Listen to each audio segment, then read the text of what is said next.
How are you feeling about the battle for talent with Mark Zuckerberg and Meta? Fine. Fine? Good. Fine. Fine? Good. So, back in June, Mark Zuckerberg was reported to have been creating a new superintelligence group at Meta that was aimed at beating any and all of their competitors in the race to artificial general intelligence, which is AI with a human level of cognitive function. This superintelligence group was all but confirmed when Meta made a staggering $14 billion investment into Scale AI, with Scale's CEO Alexander Wang joining Meta as the chief AI officer. Alongside Wang, 12 other absolute forces of nature joined Meta at the same time. Former GitHub CEO Nat Friedman and 11 of OpenAI's engineers, who combined essentially delivered the last year or so of OpenAI products, most notably, of course, the newest versions of ChatGPT.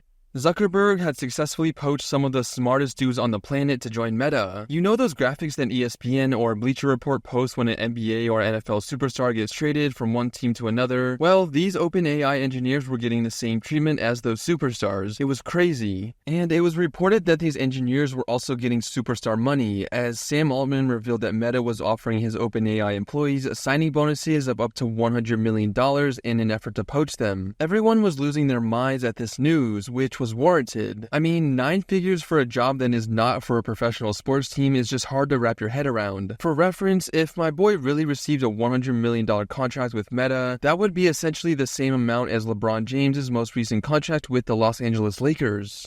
Now, I know this might be hard to believe, but it does seem like the internet wasn't exactly telling the truth when it came to these reported $100 million signing bonuses. Meta's CTO came out and said that some very senior roles may have been offered total compensation around this range, but it wouldn't have been a single payment of $100 million as a signing bonus. It would have been RSUs, or restricted stock unit grants, which are stock options given to employees when they hit certain performance metrics or a certain tenure. This was backed up by the fact that OpenAI engineer Lucas Bayer tweeted that he would be leaving OpenAI to join Meta's superintelligence group, but that he was not getting a $100 million sign-on bonus. That's fake news. Sam Altman, when asked how he felt about his employees being poached by Zuckerberg, Fine. Fine? Good. Fine.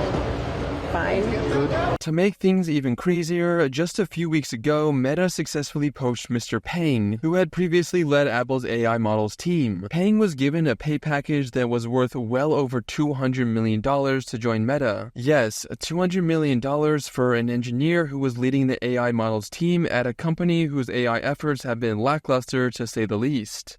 So what is Zuckerberg's plan? There's a couple likely scenarios. First is that Zuckerberg is pivoting from his failed metaverse that no one really cares about to the next big thing, which is of course AI. He's grabbing headlines with these crazy 9-figure compensation packages in order to pump Meta's stock and satisfy shareholders. And himself, of course. He is the largest individual shareholder of Meta after all. The other scenario, which can be true while the first scenario is also true, is that Zuckerberg is just trying to be annoying and sabotage competitors like OpenAI. Most people with a functioning brain would not turn down a 9-figure pay package to leave their company and work for Meta, which is what Zuckerberg is counting on. So, by behaving this way, Zuckerberg is essentially sabotaging his competition and limiting how much they can achieve. Classic Silicon Valley stuff right here. Let's face it, Facebook is nowhere near what it used to be, and well, Meta's other initiatives, the metaverse was a failure, and Llama 4, Meta's large language model, is generally agreed to be a massive disappointment. So, from Zuckerberg's perspective, why compete with your failing products when you can just interrupt competitors' progress and poach their employees? Make sure to subscribe to stay up to date on all things business, finance, and technology.